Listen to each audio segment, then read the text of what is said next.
आप सभी लोगों के नमस्ते प्रणाम। हमारे वीडियो में आप सभी को स्वागत बा। और आप लोगों के बहुत सुंदर सी माता रानी के भजन सुनावत है। आप लोग भजन के पूरा सुनल जाइए और बताओ जा जाए कि भजन कैसन बा। और दीदी आज हमारे साथ में गाँव और इनके चैनल का नाम है पूनम आजमगढ़। आप लोग ज़रूर देखल जाइए। बहुत ही अच्छी सोहर गीत गावनी और भजन गावनी दीदी। और आज हम लोग दोनों लोग मिलल हो जाए, एक साथ भजन गावल जाता है। शेरा वाली मैया मेरा दिल ले गई, जाते जाते अपना आशीष दे गई। शेरा वाली मैया मेरा दिल ले गई, जाते जाते अपना आशीष दे गई। मेरी मैया की यही है निशानी, मांग में सिंदूर और आंखें मस्तानी। मेरी मैया की यही है निशानी, आंग में सिंदूर और आंखें मस्तानी। लाल लाल बिंदिया मेरा मन मोह गई, जाते जाते अपना आशीष दे गई। लाल लाल बिंदिया मेरा मन मोह गई, जाते जाते अपना आशीष दे गई। शेरा वाली मैया मेरा दिल ले गई, जाते जाते अपना आशीष दे गई।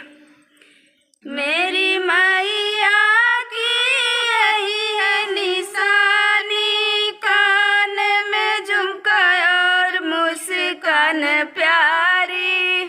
मेरी मैया की यही है निशानी, कान में झुमका और मुस्कान प्यारी। लाल लाल बिंदिया मेरा मन मोह गई, जाते जाते अपना आशीष दे गई। शेरा वाली मैया मेरा दिल ले गई, जाते जाते अपना आशीष दे गई। मेरी मैया की यही है निशानी, कान में झुमका और मुसलवार धारी। मेरी मैया की यही है निशानी, हाथ में चूड़िया और तलवार धारी। लाल लाल बिंदिया मेरा मन मोह गई, जाते जाते अपना आशीष दे गई। शेरा वाली मैया मेरा दिल ले गई, जाते जाते अपना आशीष दे गई।